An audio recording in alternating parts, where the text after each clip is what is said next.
fazemos menção ao teu cuidado, à tua providência, à tua provisão, Senhor, e à operação do teu poder que abençoa as nossas vidas. Nesse momento, fala-nos através da palavra, instrui-nos para que entendamos a tua vontade, Senhor, e nos alinhemos a ela. Que o Senhor fale conosco para a sua glória, nós pedimos em nome de Jesus. Amém. Vamos abrir as nossas Bíblias no Evangelho de João, no capítulo de número 14.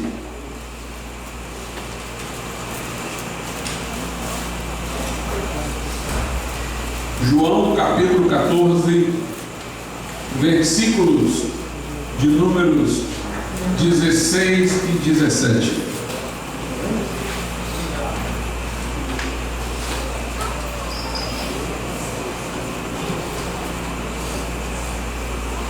Diz assim a palavra de Deus: e eu rogarei ao Pai, e Ele vos dará outro Consolador, para que fique convosco para sempre, o Espírito de verdade, que o mundo não pode receber, porque não o vê nem o conhece, mas vós o conheceis, porque habita convosco e estará em vós. Podemos sentar.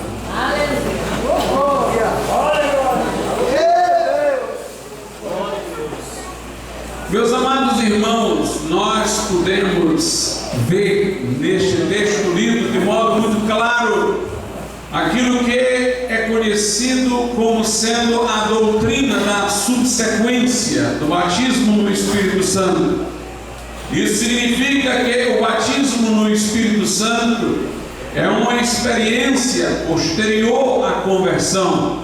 Quando aceitamos a Jesus Cristo como nosso Salvador pessoal, arrependidos de nossos pecados, nós somos lavados no sangue do Cordeiro, nós somos purgados de toda mancha, não apenas perdoados, mas declarados justos diante de Deus, inocentados de acusação, porque Jesus já pagou o que deveríamos pagar a Deus, já suportou o juízo que era para nós lá na cruz, e nós o aceitamos como nosso substituto e o invocamos como Salvador. Neste momento também, entretanto, há uma mudança de coração, há uma mudança íntima. A Bíblia denomina de novo nascimento. Os que entregam-se a Jesus Cristo em fé, arrependidos de seus pecados, não somente são perdoados, absolvidos de condenação, mas são transformados pelo poder de Deus. E a Bíblia denomina isso de nascer do Espírito Santo. Mas há uma diferença entre nascer do Espírito e ser batizado no Espírito, ou ser pleno do Espírito Santo. E é disso que Jesus está falando aqui em João, no capítulo de número 14. Jesus está dizendo que Ele vai rogar ao Pai para que envie outro Consolador, para que fique com a igreja para sempre. Jesus o chama de Espírito de verdade, uma alusão ao Espírito Santo, e Ele diz que o mundo não pode receber, porque não o vê nem o conhece, mas vós o conheceis, porque habita convosco e estará em vós. Observe a primeira afirmação de Cristo: o mundo não pode receber. Quando nós convidamos alguém para aceitar Jesus, este alguém a quem convidamos é do mundo, é um incrédulo. Nós o convidamos para que se arrependa e receba Jesus como Salvador. Mas este dom do Espírito Santo aqui mencionado não é algo que devemos apresentar ao mundo como uma promessa de Deus para aqueles que vêm do mundo arrependidos, mas para aqueles que já fizeram isso e agora são igreja. O dom de Deus para o mundo, na linguagem da Bíblia, não é o Espírito Santo. O dom de Deus para o mundo é Jesus Cristo. Deus amou o mundo de tal maneira que deu o seu Filho unigênito, para que todo que nele crê não pereça, mas tenha a vida eterna. O Espírito Santo age sobre o mundo, mas ainda não é o dom do Espírito Santo. Ele age para convencer o mundo do pecado, da justiça e do juízo. Ele está com os pregadores do Evangelho, fazendo a palavra pregada prosperar no coração dos ouvintes, usando o que foi dito para que isso sirva para convencer o ouvinte que é do mundo, que é pecador, do pecado, da justiça e do juízo, a fim de que se arrependa e creia. Nós nos dirigimos ao mundo convidando os do mundo para que venham a Jesus, para que se arrependam dos seus pecados. Mas Jesus aqui está falando do dom do Espírito Santo como Consolador, e ele diz que o mundo não pode receber. Este dom é de Deus para a igreja. No dia de Pentecostes, quando o Espírito Santo foi dado como dom, ele não foi dado a pessoas que ainda não eram crentes, ele foi dado a uma comunidade de crentes que expectativamente ou de maneira expectante aguardava a descida poderosa do Espírito Santo. Jesus diz: o mundo não pode receber porque não vê nem o conhece. Quando Jesus diz isso, que o mundo não pode receber o Espírito Santo como dom porque não vê nem o conhece, ele mostra então que para alguém receber esta promessa do Espírito Santo como um dom, ele deverá primeiro ter tido algum tipo de convívio, algum tipo de relacionamento precedente com o Espírito Santo. Porque Jesus diz: o mundo não pode receber porque não o vê, ou seja, não vê o Consolador e nem o conhece, indicando que deveria a pessoa, para receber esta promessa, ter tido algum tipo de relacionamento precedente com o próprio Espírito Santo. Portanto, a promessa está dirigida aos crentes. A Bíblia diz que se vós sois maus e sabeis dar boas dádivas aos vossos filhos, muito mais o Pai Celestial sabe dar o Espírito Santo aos que lhe o pedirem. Deus, portanto, dá-nos o Espírito, sendo já nosso Pai. É o Pai que nos dá. Deveremos então já ser filhos de Deus. Deus dá-nos o Espírito Santo como um pai dar boas coisas para os seus filhos. Primeiro nós temos que nascer de novo para nos tornarmos filhos de Deus. Ao contrário do que o senso comum diz, que todos são filhos de Deus, a Bíblia assim não fala. Ela diz que todos são criaturas de Deus e chega a chamar os incrédulos de filhos do diabo, conforme Jesus disse em João 8,44, porque buscam satisfazer os desejos de Satanás. Mas ao aceitar Jesus como Salvador e nascer de novo, a pessoa nasce de Deus pelo Espírito Santo, torna-se um filho, e é como filho que ela vai pedir o Espírito Santo como dom prometido. Se vós sois maus, sabeis dar boas dádivas aos vossos filhos, diz Lucas no capítulo 11, que Jesus falou, assim também o Pai Celestial dará o Espírito Santo aos que lhe pedirem, aos filhos que lhe pedirem. Portanto, alguma relação precedente há, porque Jesus diz que a razão de o mundo não poder receber é porque não vê o Espírito Santo e nem o conhece. Mas aí Jesus diz: mas vós o conheceis. Alguém diz: pastor, como é que os discípulos daquela altura do campeonato poderiam já conhecer o Espírito Santo se o Consolador não tinha descido ainda? Mas eles conheceram o Espírito Santo em Jesus. Quando Jesus foi batizado lá no Jordão, o Espírito Santo desceu sobre ele, e através de Jesus, com quem eles conviviam, de quem eles aprendiam, eles também estavam em contato com o Espírito Santo. Eles conheciam o Espírito Santo em Jesus, relacionando-se com Jesus. Jesus diz: vocês podem receber porque vocês já o conhecem. Nós podemos dizer que ao nascer de novo, a pessoa entra no processo de santificação.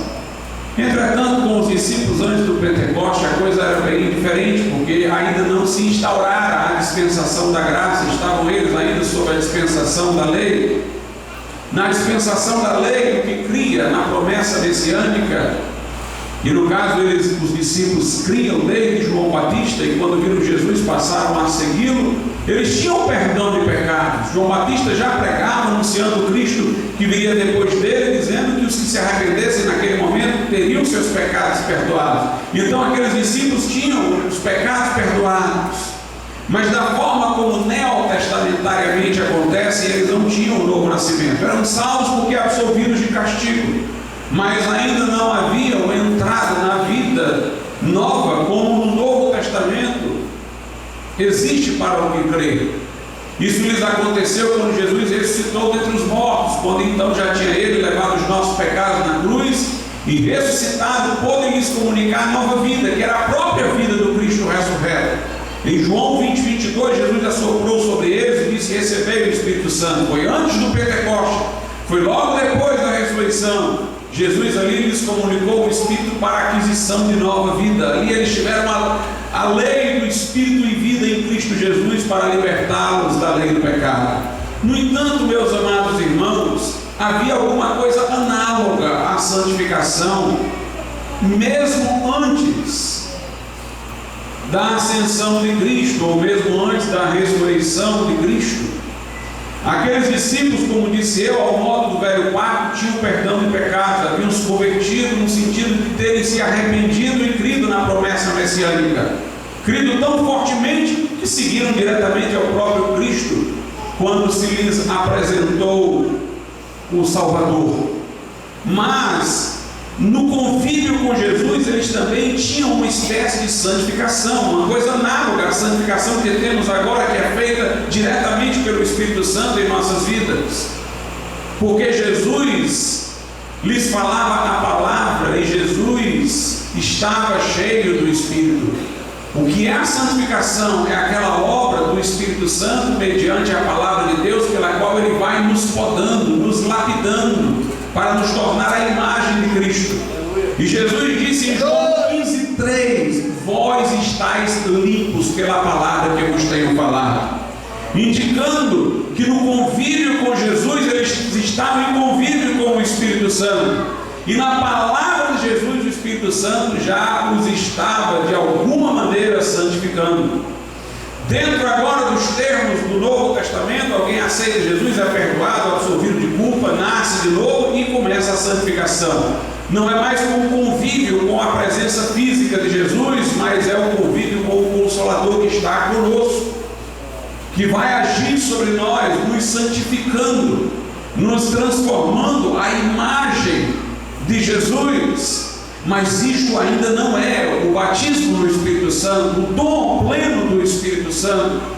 Este dom, o batismo no Espírito Santo, é uma experiência ainda posterior, mas eu só posso receber o batismo no Espírito Santo, o dom do Espírito Santo, se eu tiver este relacionamento inicial com o Espírito, pelo qual nasci de novo, pelo qual ele vem me limpando pela palavra, pelo qual eu venho sendo por ele santificado.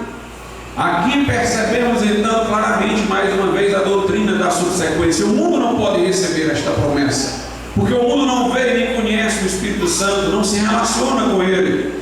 São aqueles que precedentemente já o conhecem como santificador, o conhecem como consolador ao lado, mas não como consolador dentro. Jesus disse: ele está convosco, habita convosco, é a primeira fase, estará em vós, é a segunda, o batismo no Espírito Santo. Portanto, esta promessa é para crentes renascidos que já estão relacionados ao Espírito Santo no processo de santificação. O dom de Deus para o mundo é Jesus. Nós convidamos os pecadores desse mundo a virem a Jesus, mas nós convidamos a igreja a buscar a plenitude do Espírito Santo.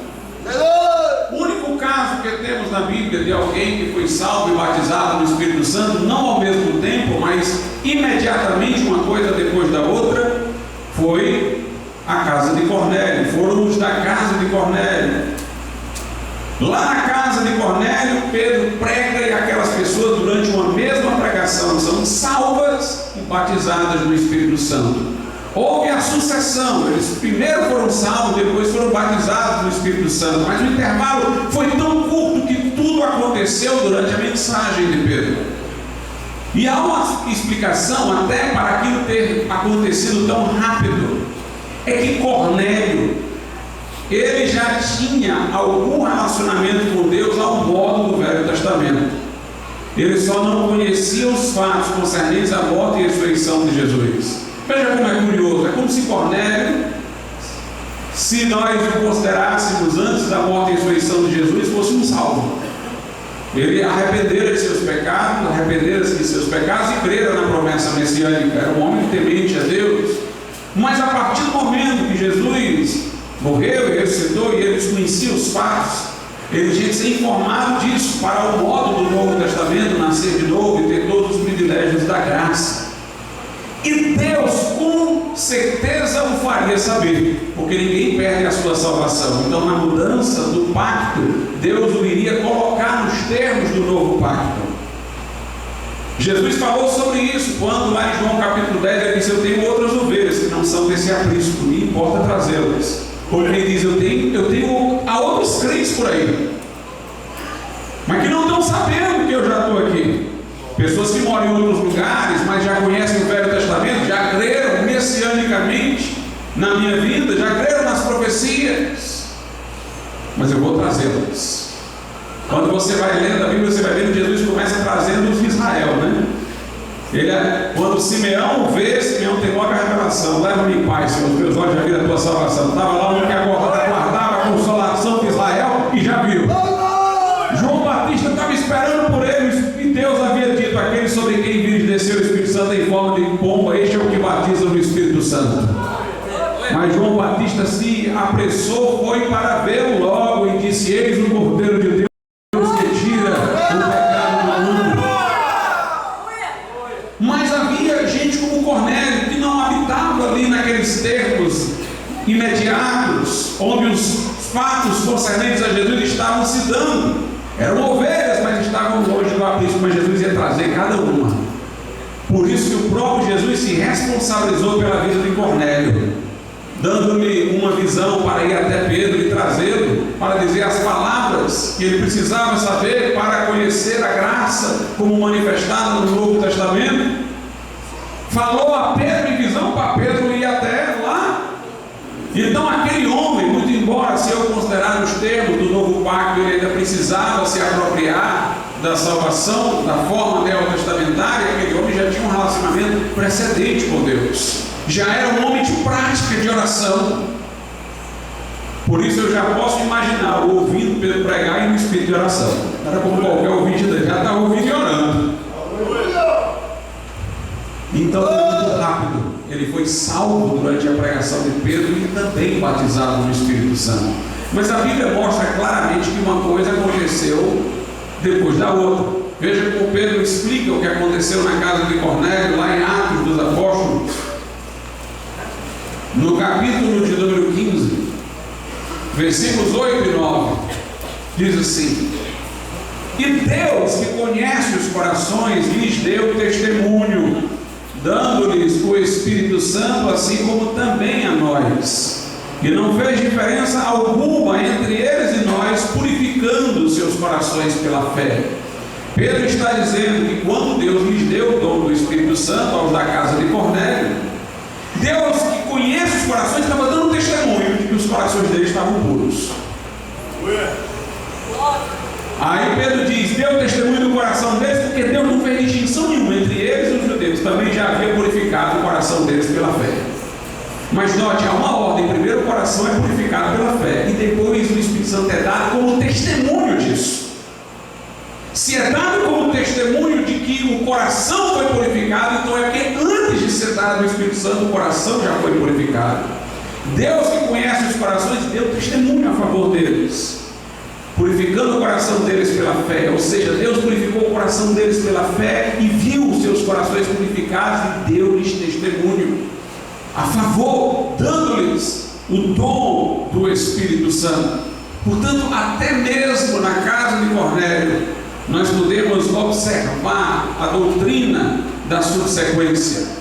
Por que é tão importante, irmãos, para nós, e eu não estou aqui pensando nem nos tradicionais que negam a subsequência do batismo do Espírito Santo, mas porque é tão importante para nós, que cremos no batismo no Espírito Santo, insistir na subsequência.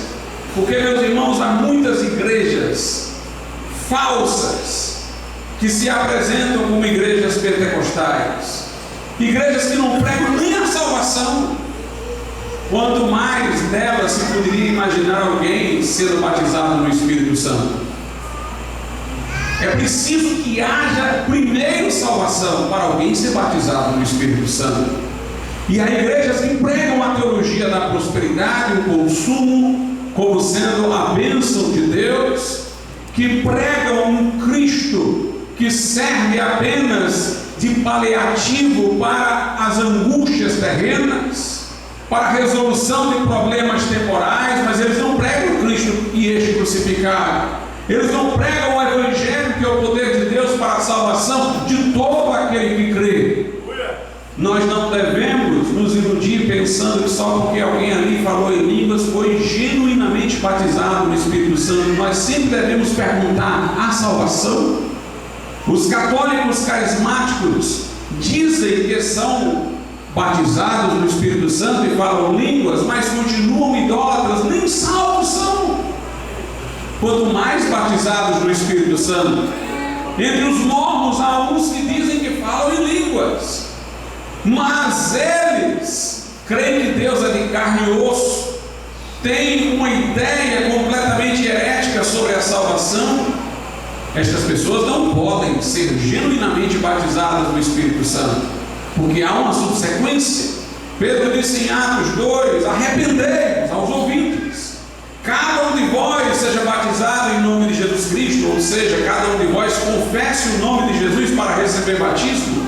Cada um de vós venha confessando o nome de Jesus para que nós o possamos batizar, e recebereis o dom do Espírito Santo. Note a ordem: primeiro a pessoa arrepende-se dos seus pecados e confessa a Cristo, vindo para o batismo e tendo perdão de pecados pelo nome de Jesus a quem confessou. Arrependei-vos e cada um de vós seja batizado em nome de Jesus Cristo para a remissão de pecados. A remissão de pecados não é proveniente do batismo, mas do nome de Jesus que foi confessado. Jesus ordenou em Lucas que se pregasse em seu nome o arrependimento e a remissão de pecados. Então ele está dizendo: arrependei-vos, confessem o nome de Jesus para que os possamos batizar, e vocês terão a remissão de pecados, e depois disso recebereis o dom do Espírito Santo.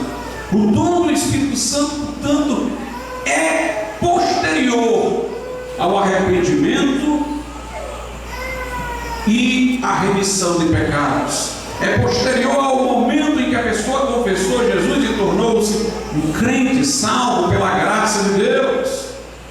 O caso de Cornélio é singular. Um homem que é salvo e batizado no Espírito Santo durante uma mesma pregação, antes mesmo de ser batizado nas águas. Quando vemos, porém, lá em Samaria, lá na casa lá em Éfeso, em Samaria e em Éfeso, nós vemos que as pessoas eram primeiramente até batizadas nas águas.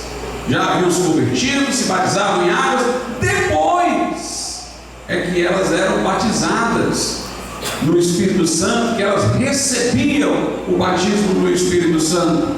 Então claramente se estabelece a subsequência. Interessante que o dom do Espírito Santo, o batismo no Espírito Santo, é nos dado para fazer de nós capacitados para pregar Cristo aos outros.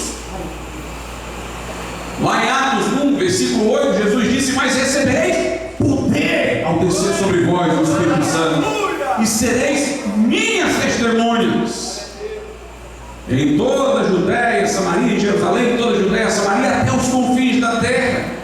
O que é o dom do Espírito Santo, que o mundo não pode receber? Só o que é crente, só o que já conhece o Espírito Santo, que já foi santificado por Ele, já foi regenerado por Ele.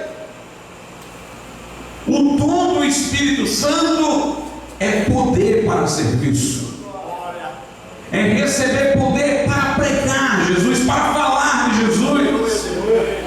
Como é que uma pessoa que não conhece o Evangelho, não conhece o que Jesus Cristo fez lá na cruz do Calvário de modo acertado, como é que uma pessoa que nem sequer lhe foi apresentada corretamente a doutrina da salvação pode receber o batismo do Espírito Santo para testemunhar de Jesus, se ela precisa ouvir sobre Jesus? E Jesus disse em João, no capítulo de número 16, versículo 8: e quando ele vier, o Espírito Santo convencerá o mundo do pecado e da justiça e do juízo. Quando Jesus fala isso, Jesus está falando do Espírito Santo ajudando os pregadores, ajudando a obra de Deus. Nós falamos de Jesus, o Espírito Santo faz a nossa palavra prosperar no coração do ouvinte. Por exemplo, em Atos 15, 26, Jesus diz: mas quando vier o Consolador, que eu da parte do Pai vos hei de enviar, aquele Espírito de verdade que procede do Pai, ele testificará de mim. Versículo 27: vós também testificareis, porque estivestes comigo desde o princípio. Então o Espírito Santo, ele reforça o nosso testemunho de Jesus, ele traz poder ao nosso testemunho acerca de Jesus. O Espírito Santo convence o nosso ouvinte do pecado, da justiça e do juízo. Ora, meus irmãos, ele vem para capacitar-nos, para que preguemos às pessoas sobre o pecado, a fim de que se arrependam, sobre Jesus, a fim de que nele creiam. Como é que ele nos capacitaria para isso, se nem nós entendêssemos isso? Há igrejas em que os pastores não sabem nem pregar o Evangelho, não conclamam os ouvintes ao arrependimento e à contrição, não mostram conhecer a gravidade do pecado, não apresentam Cristo como Salvador, mas como um solucionador de problemas temporais, como um terapeuta para problemas dessa vida. Então, essas igrejas não podem estar recebendo o batismo do Espírito Santo. E nós devemos sempre nos colocar essa questão: para recebermos o batismo do Espírito Santo, temos que ser salvos. Você tem certeza da sua salvação? Se você não tem certeza da sua salvação, você tem que resolver primeiro o problema da sua salvação. Depois é que vai buscar o batismo do Espírito Santo. Se você for orar por alguém para esta pessoa ser batizada no Espírito Santo, esteja primeiro cônscio de que ela realmente entendeu a salvação e encontrou Jesus. Senão você estará perdendo tempo. E meus irmãos, como disse eu, para recebermos o batismo do Espírito Santo, já temos que conhecer o Espírito Santo de alguma maneira, ter um relacionamento precedente com ele, estarmos em santificação, andando no Espírito.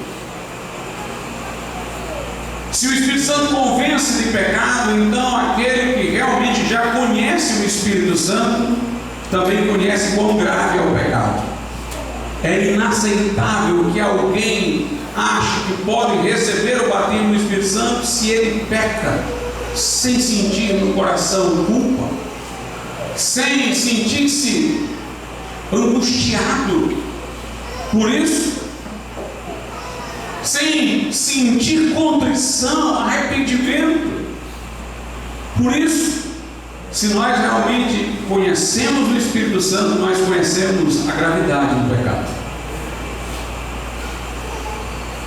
Quer dizer, alguém deve buscar o batismo do Espírito Santo se foi salvo, se está sendo santificado, se leva o pecado a sério para evitá-lo e busca viver uma vida para Cristo. Essa é a doutrina da subsequência. Igrejas por aí espúrias, que não pregam o Evangelho, não apresentam a salvação corretamente,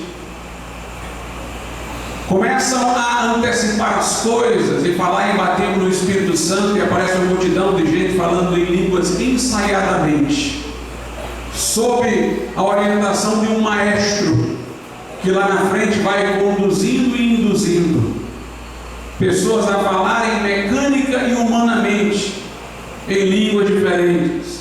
Se o batismo é é o batismo no Espírito Santo, se o dom é o dom prometido de que falou Jesus aqui, ele não vai dar para mundanos, ele vai dar para crentes que já conhecem o Espírito Santo, crentes que estão desejosos de fazer a obra de Deus, que buscam este dom do Espírito Santo, não para sentir um arrepio na coluna ou fazer alguma coisa de extraordinária, pela qual eles ganhem os palanques e as atenções, mas para que possam pregar sobre arrependimento e atingir o coração dos pecadores, a consciência dos pecadores, para apresentarem a Cristo de modo poderoso para a salvação dos ouvintes. A Bíblia mostra, irmãos, que o esperado de uma igreja batizada no Espírito Santo o que é esperado é uma comunidade dinâmica, em ação na obra de Deus. Nós temos aqui em Atos capítulo de número 2, nos versículos 17 e 18, o seguinte: e nos últimos dias acontecerá, diz Deus, que do meu Espírito derramarei sobre toda a carne, e os vossos filhos e as vossas filhas profetizarão, os vossos jovens terão visões, os vossos velhos sonharão, e também do meu Espírito derramarei sobre os meus servos, sobre as minhas servas, naqueles dias que profetizarão. Pedro disse que no dia de Pentecostes isso estava a se cumprir. Note, ele não está falando do Espírito Santo que regenera, que santifica. Já supõe que as pessoas que vão receber esta experiência já foram regeneradas, santificadas, mas aqui é o Espírito Santo capacitando-nos a serviço. E a gente nota aqui que é uma descrição de todo mundo ocupado. Não ficou ninguém de sobra. O vovô está tendo sonho, os velhos sonharão. O filhinho lá está tendo visão. Os filhos e filhas estão profetizando. E até os servos, as empregadas e os empregados estão profetizando. Meus irmãos, se há batismo no Espírito Santo, forma-se uma comunidade dinâmica. Não tem ninguém de fora, não tem distinção aqui, nem de sexo, nem de idade. Para alguém pensar que não é só coisa de jovem, os jovens terão visões, mas os velhos sonharão. Para não pensar que é só uma coisa de homem, não é de mulher, ou só de mulher e não é de homem, diz: os vossos filhos e as vossas filhas profetizarão. Meus servos e minhas servas profetizarão. Não é uma coisa só de mulher, não é histerismo feminino, não é uma coisa só para os homens, não é uma coisa só para os jovens. Tem igrejas por aí que acham que o mover do Espírito é algo só para os jovens, porque eles confundem o mover do Espírito com música rock, com música jovem, que os velhos não gostam, nem apreciam, músicas mundanas, revestidas de linguagem cristã, mas na essência mundanas. Mas aqui a Bíblia diz que é uma coisa que os velhos estão dentro e os jovens também. Se tem igreja por aí que você diz: aquela igreja ali é uma igreja só para jovens, o negócio lá é jovem, o velho lá não se sente bem, mas o velho procura outra igreja porque lá é para jovem. Então o que está acontecendo lá não é do Espírito Santo, não. Porque onde o Espírito Santo está, a música que é cantada agrada o velho e o jovem, que é espiritual e não é carnal. Onde o Espírito Santo opera, reúne todo mundo, irmãos. Por isso que eu entendo que o modelo bíblico é o sistema de grupos familiares, reuniões em casas, jovem, velho, todo mundo misturado. O sistema bíblico não é departamento, não, porque igreja não é empresa. Departamento de senhora, departamento de homem, departamento de não sei o quê. Aí a sua mulher, ela tem a sua programação. O homem, claro, tem algumas coisas que tem que se fazer separadamente, alguns assuntos. Mas isso são coisas episódicas, não pode ser a estrutura de organização da igreja como uma coisa fixa.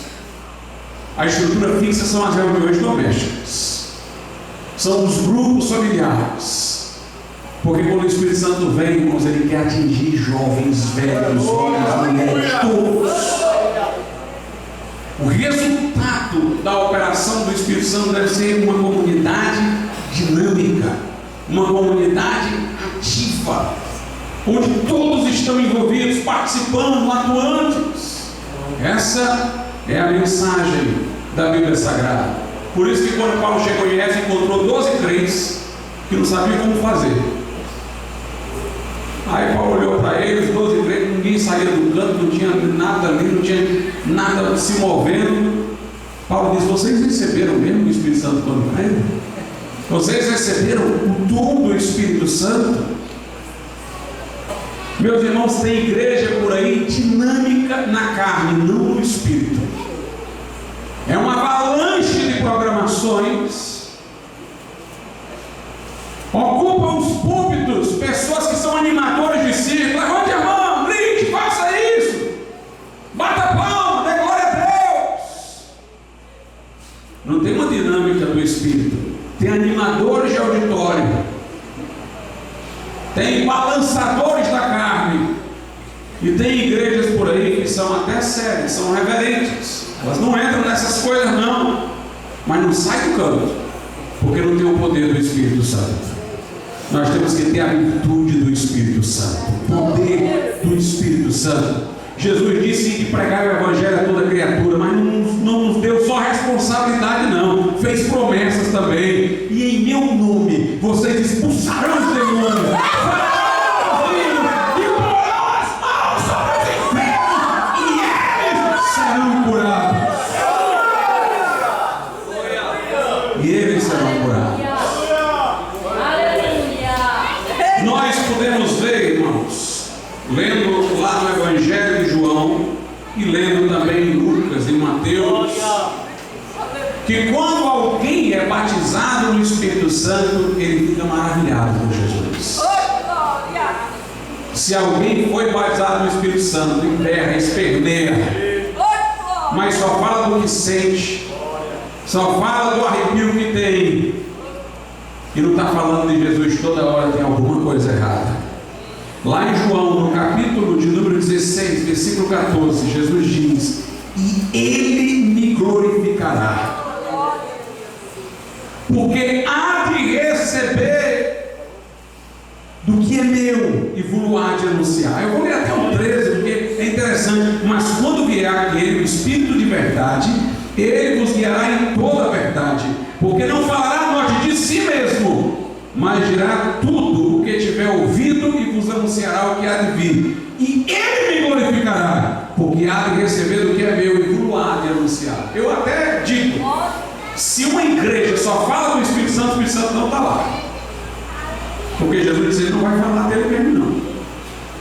Ele me glorificará. Onde o Espírito Santo está, ele leva-nos a glorificar Jesus. Meus irmãos, no dia de Pentecoste, os discípulos foram cheios do Espírito Santo, começaram a falar em línguas, e havia entusiasmo ali, porque a Bíblia diz que o povo disse: esses homens aí estão embriagados. Imaginaram que estivessem embriagados, são embriagados, espalhafatosa, e sem ter motivo. Então, se eles pensavam que eles estavam embriagados, muito embora não estivessem, estavam cheios do Espírito Santo, que a experiência foi impactante. E a linguagem da Bíblia é sempre para mostrar que é impactante. Caiu o Espírito Santo, desceu o Espírito Santo. Tem impressão de um telhado desabando. Aleluia! É quando a glória desce, meus irmãos. E a Bíblia diz que os que entenderam o que eles falavam em línguas, o povo que estava lá, diziam: eles estão falando das grandezas de Deus. O que é isso? Eles estão dizendo quão grande é Deus. Estavam eles glorificando o nome de Jesus, exaltando o nome de Jesus, irmão. Havia uma vontade de glorificar a Deus, de glorificar Jesus. Em Atos 10, a Bíblia diz que enquanto Pedro falava, o Espírito Santo foi derramado. Os judeus que vieram com Pedro haviam ficado surpresos de que os gentios estivessem falando em línguas ali. E a Bíblia diz que eles falavam em línguas e magnificavam a Deus. Olha em Atos 10, usa essa palavra, magnificar. Eles falavam em línguas porque os ouviam falar línguas e magnificar a Deus. Magnificar a Deus é dizer quão magnífico é Deus. Eles estavam maravilhados, irmãos, dizendo como Deus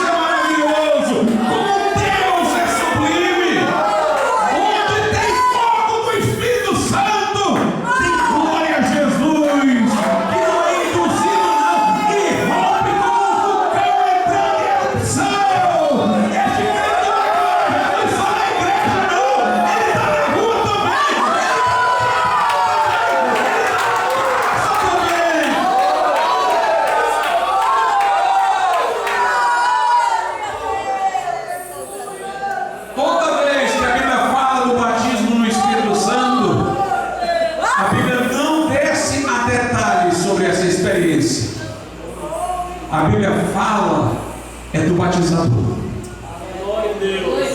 Aleluia. Tem gente que diz: para vocês aí o Espírito Santo é o centro. Não, aquele que dá o Espírito Santo é o centro.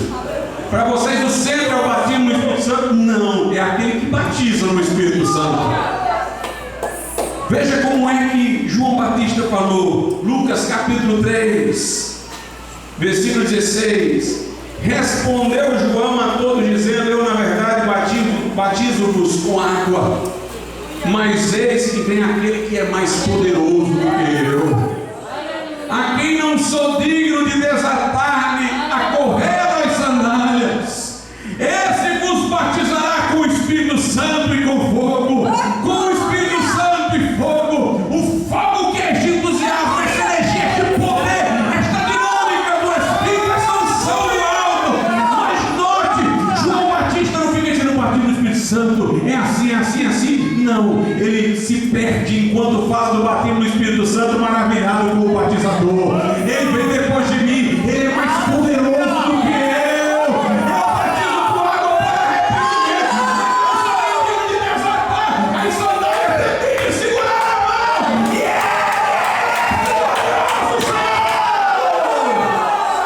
Vos batizará no Espírito Santo e fogo.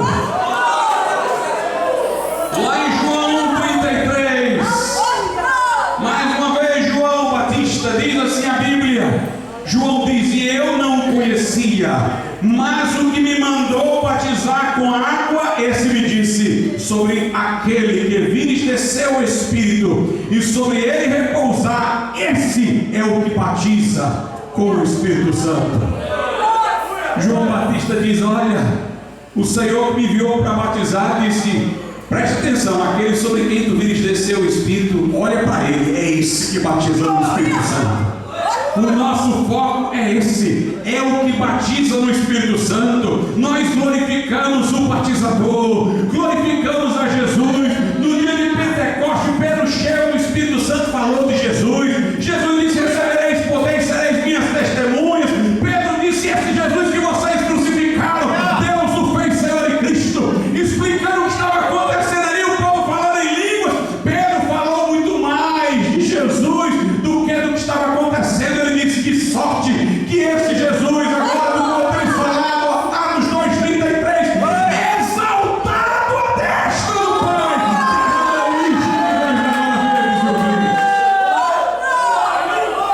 Aleluia! O batismo no Espírito Santo é para nos dar uma visão do Cristo exaltado à destra do Pai.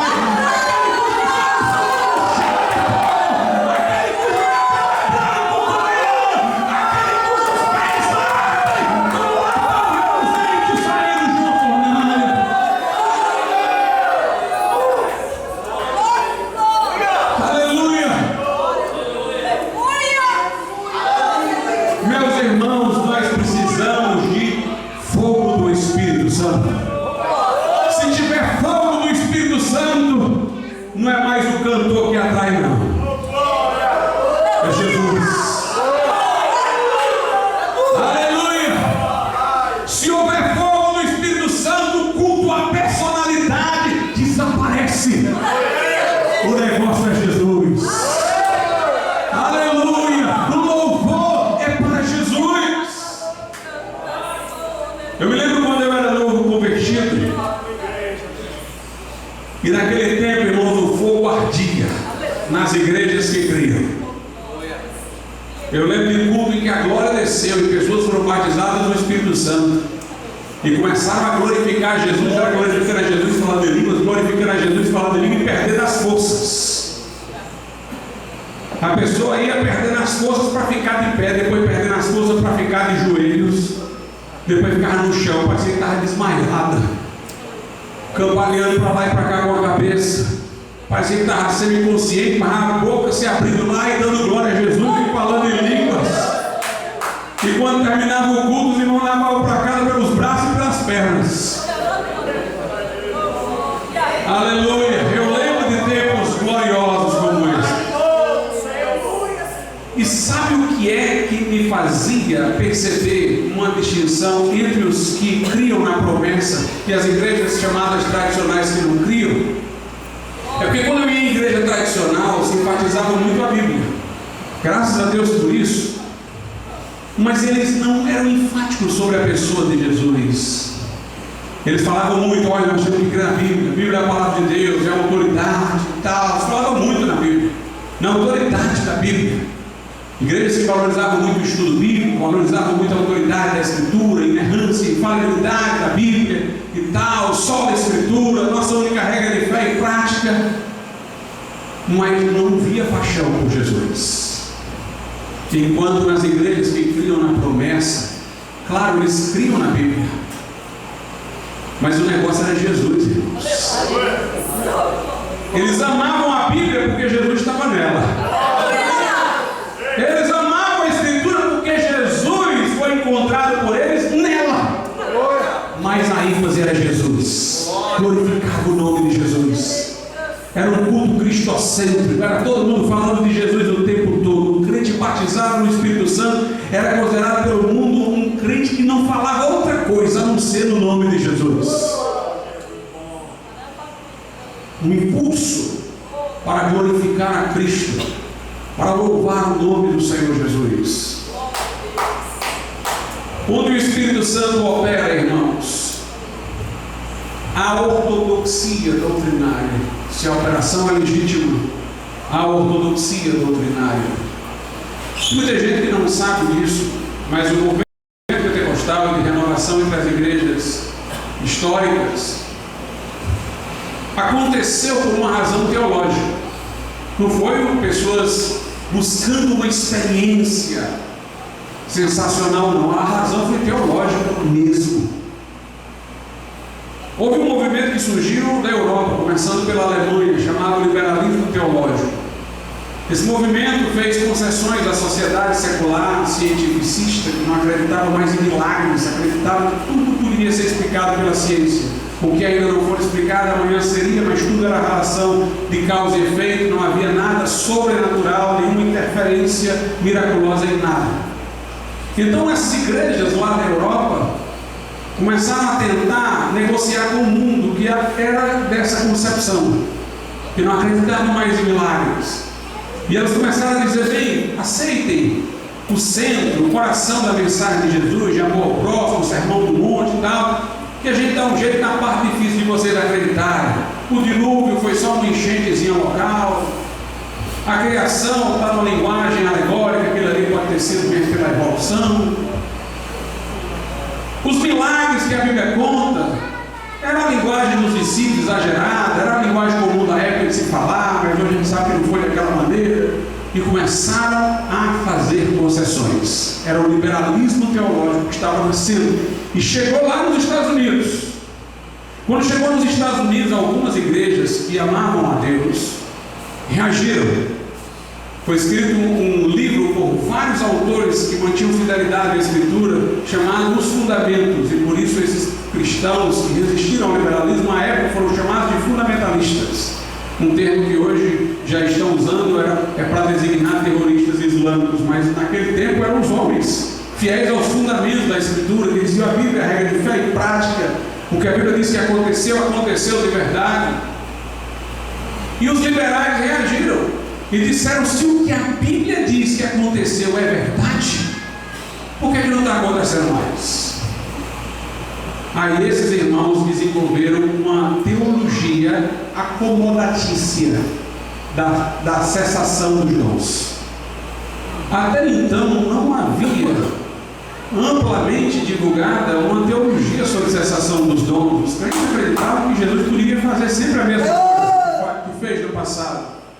Se surpreendiam talvez por não estar acontecendo, mas eles não faziam uma teologia específica para dizer ele não faz mais. Mas aqueles irmãos, como não tinham uma resposta para dar, desenvolveram uma teologia segundo a qual aqueles milagres, aquelas grandes manifestações e tal, se limitavam à era apostólica, à igreja primitiva, aos primórdios da igreja.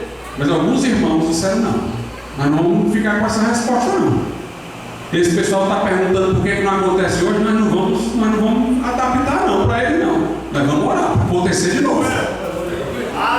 E foram esses que, em lugar de se confortarem com uma teologia dia que diz Jesus fez de verdade, mas não faz mais, foram esses que não quiseram se comportar, que dobraram os seus joelhos. Faz de novo, Senhor.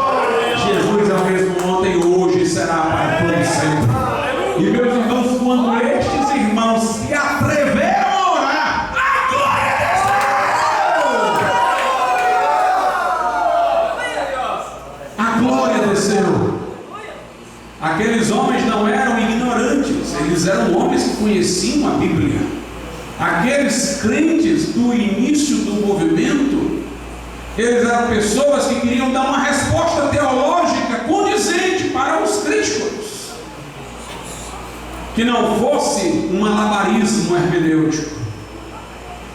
Eles queriam dar a resposta certa, então eles eram fiéis.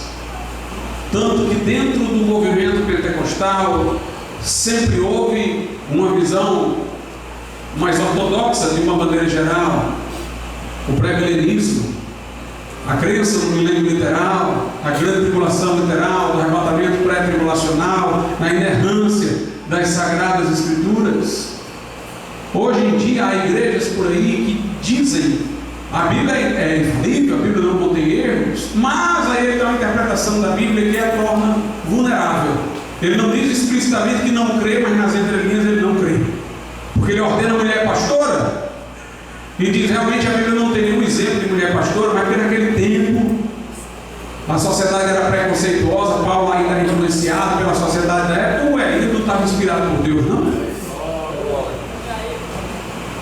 Igrejas que liberalizam os costumes, aí pega os textos de Paulo na carta de Timóteo, de Pedro, que Paulo vai recomendar a simplicidade do vestuário e tal, aí pega aqueles textos de Deus, porque naquele tempo, quem foi que lhe autorizou a dizer que era naquele tempo, se Paulo não disse naquele tempo? Aí eu vou dizer agora como Spurgeon. Spurgeon uma vez falou para os calvinistas, numa passagem que diz que Deus deseja que todos os homens sejam salvos, e os calvinistas diziam, todos aqui são alguns, só os eleitos. E Spurgeon disse, olha, todos aqui são todos, porque o Espírito Santo não é analfabeto não. Se ele quiser dizer alguns, se ele quisesse dizer alguns, ele diria. O Espírito Santo conhece essa palavra, alguns, mas ele escolheu dizer todos.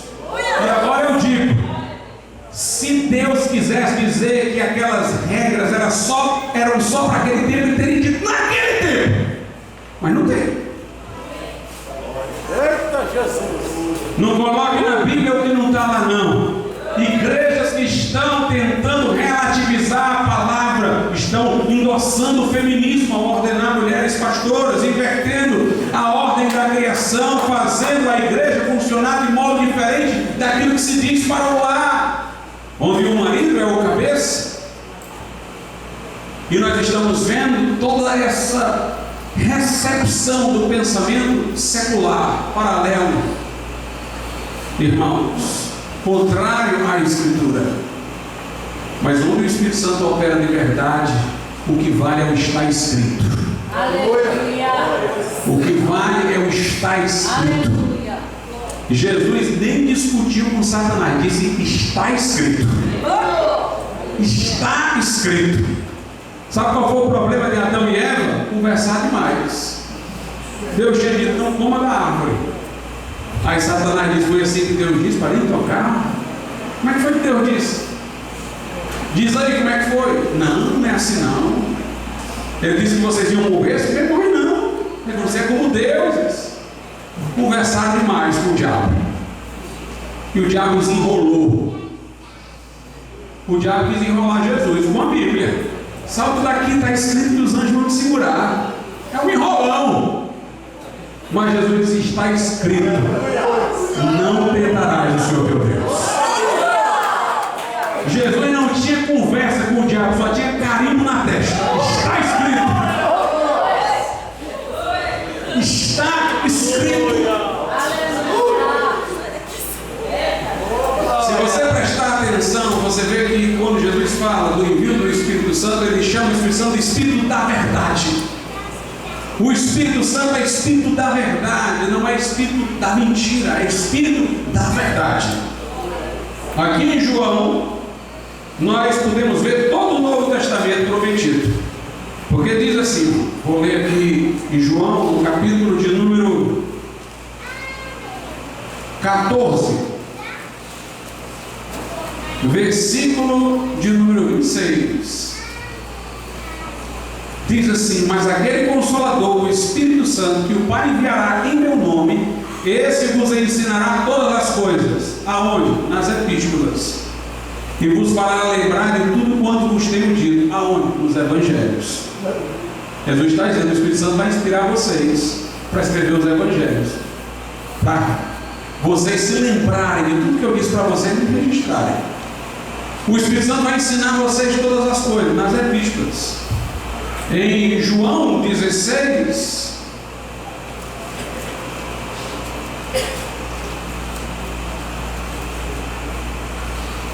Jesus também fala. Deixa eu localizar aqui, irmãos.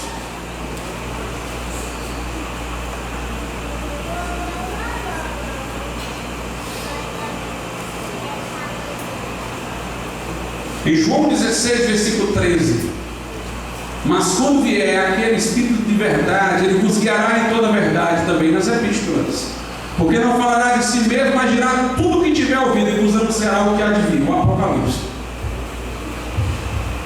Ele vai ensinar vocês todas as coisas. As epístolas são a parte didática do ensino doutrinário da Bíblia. Ele vos fará lembrar tudo o que vos tenho dito, os evangelhos, e ele vos anunciará as coisas que há de vir, a parte profética. E o Espírito Santo inspirou os apóstolos para escreverem, e o Espírito Santo nos ilumina para entender o que eles escreveram. O Espírito é da verdade, o Espírito é o que revela o que está na Bíblia. Aleluia. Nós não podemos separar o Espírito Santo da Bíblia, irmãos, porque Ele nos deu a Bíblia, Ele nos deu a Escritura Sagrada. Então, onde o Espírito Santo está, haverá fidelidade à Bíblia. No dia de Pentecostes, Pedro foi logo dizendo: isto é o que foi dito do profeta Joel. Foi citando logo o Velho Testamento, emoldurando a experiência dentro da Bíblia. Isso daqui vale, não é porque foi surpreendente, não, é porque Joel falou. Aqueles que seguiam pelos sinais vão ver coisas por aí antibíblicas, mas surpreendentes. Se guiarem pelos sinais, vão ser enganados. Surgirão falsos cristos e falsos profetas que enganarão a muitos. O verdadeiro é aquilo que pode ser emoldurado nas Escrituras Sagradas, condizente com a Escritura Sagrada, onde o Espírito Santo de fato opera. Nós vamos ter, irmãos, maior fidelidade à Escritura. Vamos ficar de pé.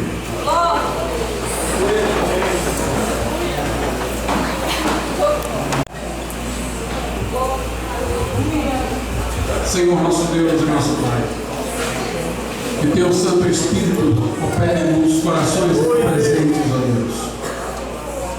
E se aqui porventura houver alguém que ainda não é crente, mas que ouviu esta mensagem, possa nesse momento, por intervenção do Teu Espírito, ser persuadido do pecado, da justiça, do juízo, e que esta pessoa se arrependa e se volte para Jesus Cristo em fé, para ter a remissão do pecado e ter um coração novo pelo poder do Evangelho.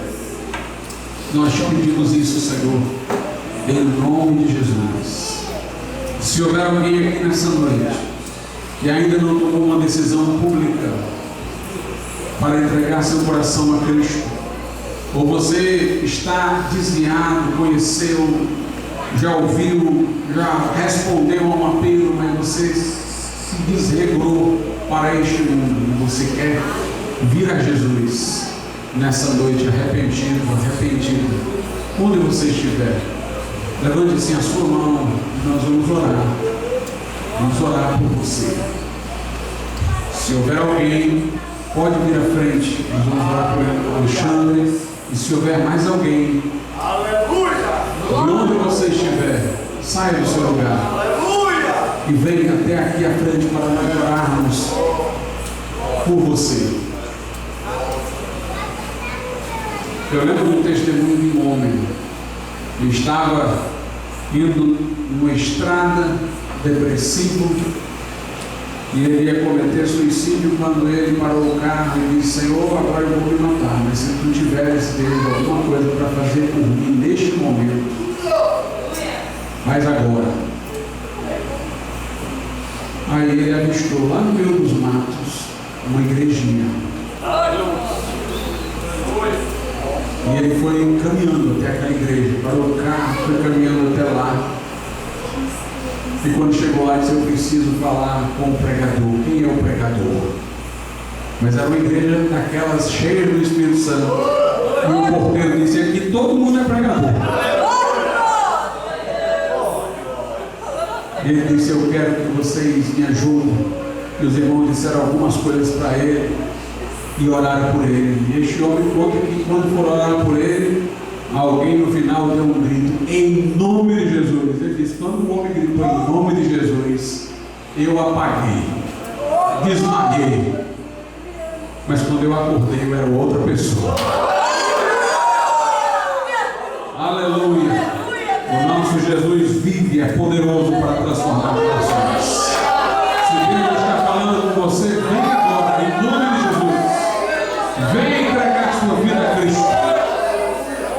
Nós queremos orar com você, para Deus quebrar as cadeias da tua vida e você andar como uma nova criatura. Onde você estiver, se você quer tomar essa decisão,